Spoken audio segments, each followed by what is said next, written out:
ये जो दाने आप देख रहे हो, हफ्ते में 3 बार दही के अंदर इन दानों को भून करके, पीस करके, बस 1 चम्मच आपने मिला कर के खाना है। सिर्फ़ हफ्ते में 3 बार, पूरा हफ्ता खाने की ज़रूरत नहीं है। और आपका जो वज़न है वो इतनी तेज़ी से नीचे गिरेगा, आप बिलीव नहीं कर पाओगे। जो पेट है आपका, क्योंकि हमें मैक्सिमम प्रॉब्लम रहती है कि हमारा जो पेट होता है, जो टमी है, वो बाहर को लटकता हुआ बिल्कुल भी अच्छा नहीं लगता। हमारी पर्सनैलिटी को बिल्कुल ख़राब कर देता है और सारी बीमारियों की जड़ भी हमारा यही पेट है। अगर आपको ओबेसिटी होना शुरू हो जाती है, मोटापा होना शुरू हो जाता है, तो ढेरों बीमारियाँ साथ-साथ उसके आ जाती हैं। कहीं डायबिटीज़, कहीं बीपी की प्रॉब्लम, ढेरों थायराइड, मतलब इतनी बीमारियाँ हैं कि जितने नाम गिन पाना उनका मुश्किल है। तो अगर आपको भी इस तरह की कोई भी बीमारी है, उसमें भी आपको राहत देगा। देखो जी, जो भी आपकी आयुर्वेदिक चीज़ें होती हैं, ये आपके लिए बहुत ज़्यादा फ़ायदेमंद होती हैं, लेकिन हम इन चीज़ों को सस्ता समझ के यूज़ में नहीं लाते हैं। और ये जो दाने हैं, ये कोई ऐसे दाने नहीं हैं, ये आपके घर में, आपके किचन में मौजूद रहते हैं और बहुत सारे मसालों में, तड़के में आप इसको इस्तेमाल करते भी हैं। तो बहुत ज़्यादा इसके एक तो मेडिसिनल प्रॉपर्टीज़ भी है। अगर आपका बीपी फ्लक्चुएट करता रहता है, आजकल देखो सर्दी का मौसम है और सर्दी के मौसम में आपने सुना ही होगा, आस-पास, इधर-उधर कहीं न कहीं आप सुनते हो कि एकदम से किसी को साइलेंट अटैक आया और पता ही नहीं चला कि कब वो जो इंसान था वो चला गया। इतने जल्दी ये चीज़ हो जाती है कि सँभलने तक का मौका नहीं मिलता, आपको हॉस्पिटल तक मरीज़ को पहुँचाने का मौका नहीं मिलता है और सर्दी के मौसम में ही ये प्रॉब्लम ज़्यादा बढ़ जाती है। पहले तो होता था कि जेंट्स लोगों को ये ज़्यादा दिक्कत रहती थी, लेकिन अब छोटे बच्चों और महिलाओं में भी ये चीज़ जो है देखने को मिलती है। बहुत बार आपने न्यूज़ में भी सुन रखा होगा कि 10-12 साल का बच्चा था, उसको अचानक से खेलते-खेलते ही ये चीज़ हो गई। तो बहुत कॉमन हो चुकी है ये चीज़ और ये जो दाने हैं, सबसे पहले मैं आपको बता दूँ कि ये किस चीज़ के दाने हैं। ये हैं सरसों के दाने और अब आप समझ ही गए होंगे कि बहुत बार आप तड़का लगाते हो, कुछ भी चीज़ बनाते हो, दाल में तड़का लगाते हो, उसमें इस्तेमाल करते हैं। आप ढोकला बनाते हो, उसमें इस्तेमाल कर लेते हैं तड़के में। इसके अलावा भी बहुत सारी चटनी बनाते हैं, कोई भी चीज़ आप बनाते हो तो तड़का लगाती बार फट से, मतलब ऑयल में थोड़े से सरसों के दाने, कड़ी पत्ता डालते हो और फिर जी वो तड़का आपका रेडी हो जाता है। तो ये इतना पावरफुल होता है, एक तो इसकी महक बहुत ही स्ट्रॉन्ग होती है, तो मतलब पूरे जो सब्ज़ी है, आपकी जो दाल है या कुछ जिस भी चीज़ में आप तड़का लगा रहे हो, चटनी, अचार कुछ भी, तो उसका एकदम फ्लेवर को ही चेंज कर देता है। मतलब बहुत ही स्वादिष्ट एक तो आपका व्यंजन तैयार हो जाता है एंड सेकंडली कि इसके फ़ायदे भी हैं, इस वजह से भी हम इसको ज़्यादा इस्तेमाल में लाते हैं। ठीक है? तो ये जो है, अगर आपको मतलब हार्ट से रिलेटेड दिक्कतें हैं, क्योंकि देखो कॉमन सी चीज़ है कि सर्दियाँ हैं, सर्दियों के मौसम में हर चीज़ सिकुड़ना शुरू होती है। तो वैसे ही हमारी जो वेन्स हैं, जो हमारी अंदर नसें हैं, वो भी सिकुड़ना शुरू हो जाती हैं। अब सिकुड़ गई तो कोई भी ब्लड उसमें जब फ्लो कर रहा है, लिक्विड फ्लो कर रहा है, तो वो भी अच्छे से फ्लो नहीं हो पाएगा क्योंकि सिकुड़ रही हैं आपकी नसें।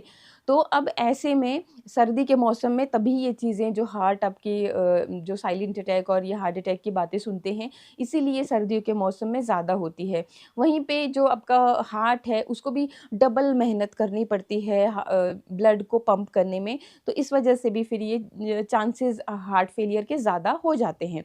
तो सिंपल सा लॉजिक है, बाकी लॉजिक है, उसी से मैं पकड़ में आपको ये बताती हूँ दोनों चीज़ों का क्या रिलेशन है।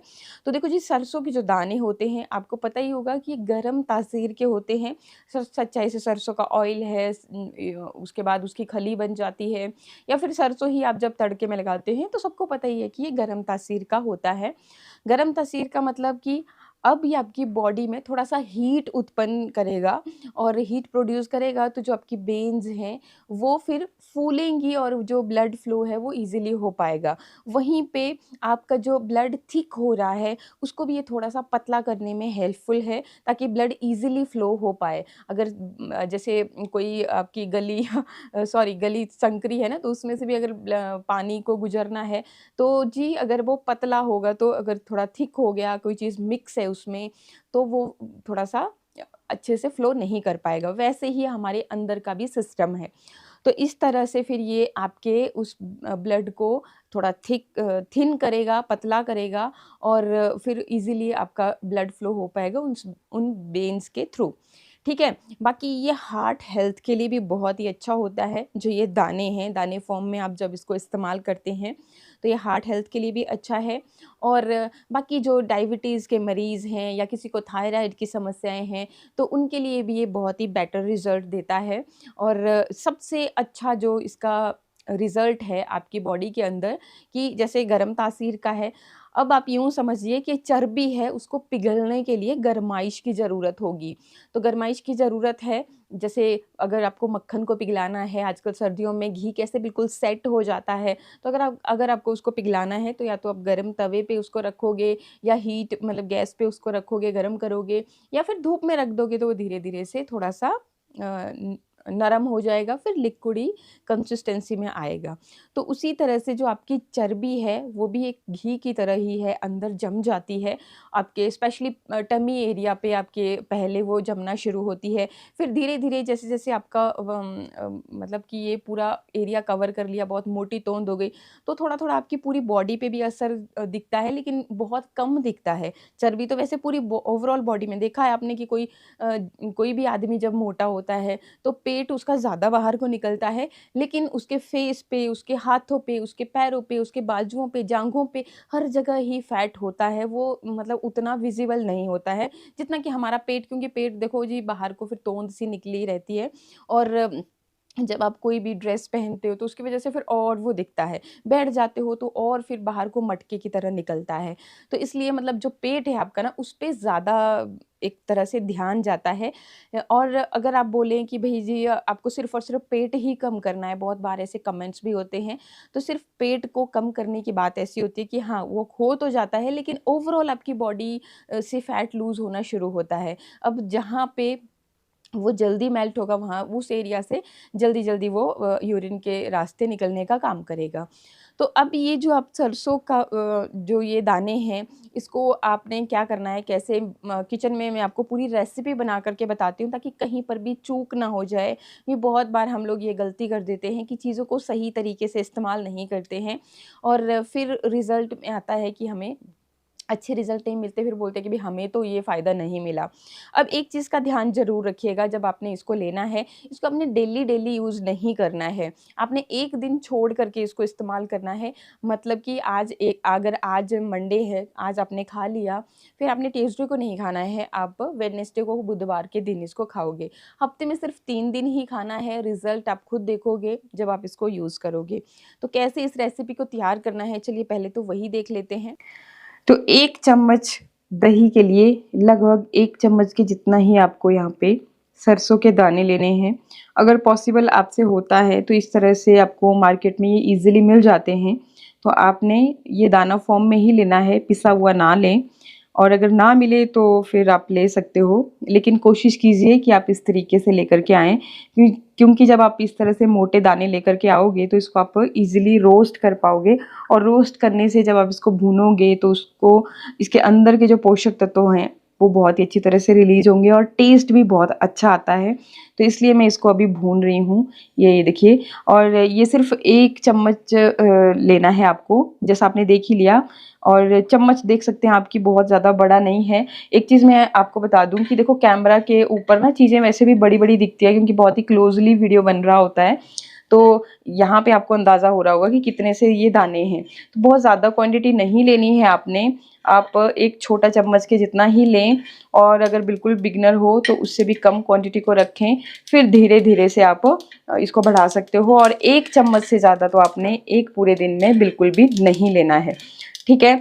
और अब अच्छी तरह से ये देखिए चटकने की आवाज़ आपको आ रही होगी। तो जब ये अच्छे से चटक जाएँ, इस तरह से चलाते हुए आपने इसको भून लेना है और भूनने के बाद आप इसको ईज़िली सिलवट्टे पे या फिर अगर आपके पास जो मसाला कूटने वाला होता है, तो उसमें भी आप इसको कूट सकते हो। बहुत ज़्यादा बारीक करने की ज़रूरत नहीं है, हल्का दरदरा करेंगे काफ़ी रहेगा क्योंकि हम इसको रेस्ट पे रखेंगे, तो ये अपने आप फिर सॉफ्ट हो जाता है। बाकी इतना सा देखो आप मिक्सर जार में नहीं पिसेगा, तो अगर आप इसको मिक्सर जार में पीसना चाहते हो, तो क्वांटिटी आप फिर ज़्यादा बना करके रख लीजिए, फिर जब भी आपको यूज़ करना हो तो वहाँ से उठा करके आप यूज़ में ला सकते हैं। यहाँ पे मैंने घर का ताज़ा दही ले लिया है 1 कटोरी, देख सकते हो आप क्वांटिटी। तो आपने एक बड़ा कटोरी के जितना मतलब ये दही ले लेना है। और अब ये देखो, ये जो सरसों के दाने जो मैंने भुने थे, बहुत ही अच्छी खुशबू आ रही है जब आप इसको भूनते हो तो। और ये देख सकते हैं आप क्वांटिटी। तो ये अब आपने इसमें ऐड कर लेना है, अच्छी तरह से आपने इसको मिक्स कर लेना है। और अगर आप इसको और भी ज़्यादा तीखा करना चाहते हो तो आप इसमें सरसों के तेल की, जी हाँ, कच्चे तेल की ही 2-3 बूंदें डाल दें और इसको बिल्कुल एयर टाइट रखें। जब आप इसको बिल्कुल एयर टाइट रखोगे तो जो इसके अंदर एक बहुत तेज़ मतलब क्या बोलूँ मैं, कैसे बोलूँ, मीन्स तीखापन आ जाएगा, यूँ समझिए आप। बहुत तेज़ तीखापन इसमें आ जाता है जब आप इसमें सरसों का तेल डाल के इसको एयर टाइट रखते हो। एयर टाइट करने के बाद आपने लगभग इसको आधा घंटा रख लेना है, तब ये और भी ज़्यादा इफ़ेक्टिव हो जाती है। बाकी अगर आप इंस्टेंटली खा रहे हो, आपको ध्यान नहीं रहा इसको पहले बनाने का, तो कोई बात नहीं है। जब तक आप खाना वगैरह सर्व कर रहे हो तब तक आप इसको लगभग 5-10 मिनट के लिए, 10-15 मिनट के लिए ढक कर के रख दें। और फिर जब आप खाना खा रहे हो तो खाना खाती बार ही आपने इसको खा लेना है। किस तरह से खाएँगे, कितने टाइम इसको वीक में आपको लेना है, आगे हम डिस्कस कर रहे हैं, तो बने रहिए मेरे साथ। तो इस तरह से दही के अंदर फिर आपने सिर्फ़ और सिर्फ़ ये इस तरह से 1 चम्मच से ज़्यादा नहीं ऐड करना है। और 1 कटोरी देख सकते हैं आप, इस तरह से बड़ी कटोरी आपने लेनी है, बिल्कुल छोटू-सी नहीं लेनी है। और दही के अंदर फिर जब आपने इसको मिक्स कर लिया, ज़्यादा नहीं, लगभग अगर 1 कटोरी ली है तो 3 से 4 बूँदें आपने सरसों के ऑयल की इसमें ऐड कर देनी है और इसको प्रॉपरली ढक कर के रख दिया आपने। अब इसको छेड़ना नहीं है कुछ देर तक, आप 10, 15, 20 मिनट, आधा घंटा भी छोड़ोगे कोई दिक्कत नहीं है, घंटा भी छोड़ोगे कोई दिक्कत नहीं इसमें होएगी। अब इसमें क्या होगा कि आप जब इसको मतलब स्मेल भी करोगे तो एक मतलब बहुत ज़्यादा तीखापन आपको महसूस होगा, झंकार सी आपको फ़ील होगी, जैसे कि सरसों के ऑयल में ऑलरेडी होती है। तो अब आपने सरसों के दानों का इस्तेमाल किया है तो ये और भी ज़्यादा तीखा आपको फ़ील होगा। ठीक है? तो अब आपने इसको इसी फ़ॉर्म में, एक चीज़ का ध्यान ज़रूर रखें, इसमें नमक नहीं ऐड करना है आपने किसी भी तरह से जब ये रेस्ट पे है। हाँ, अगर आप खाने वाले हो और आपको ये बिल्कुल मतलब टेस्ट में अच्छा ना लगे, तो आप नमक का इस्तेमाल कर सकते हैं खाती बार। लेकिन पहले नहीं, जब ये रेस्ट फ़ॉर्म में है तब आपने इसमें कोई नमक नहीं डालना है। कोशिश कीजिए कि बाद में भी आप इसमें नमक ना डालें, लेकिन फिर भी अगर आपको टेस्ट नहीं अच्छा लग रहा है तो आप यूज़ में ला सकते हैं। लेकिन नमक होना चाहिए आपका पिंक सॉल्ट होना चाहिए, जो व्रत वाला नमक है। जो सोडियम जिसमें हाई क्वांटिटी में होता है, मतलब जो नॉर्मल हम व्हाइट वाला नमक खाने में इस्तेमाल करते हैं, वो नहीं लेना, क्योंकि वो आपके बीपी को भी एक तो फ्लक्चुएट करता है और इसमें भी आपको वो अ, अच्छा फ़ायदा नहीं देगा। एंड अगर आप प्रेग्नेंट लेडी हो या फिर आप किसी तरह की दवाइयाँ खा रहे हो, तो आपको अपने डॉक्टर से भी कंसर्न ज़रूर करना चाहिए। कोई भी नई चीज़ जब आप इस्तेमाल में ला रहे हो तो, वो आपको अच्छी सलाह दे देंगे आपकी बीमारी के अकॉर्डिंग। क्योंकि देखो कई बारी ऐसा होता है कि हम दवाइयाँ ले रहे हैं, हम परहेज़ नहीं करते हैं चीज़ों का, जैसे हमारे डॉक्टर ने हमें बोला होता है। तो इस चीज़ का आपने ज़रूर ध्यान रखना है, ठीक?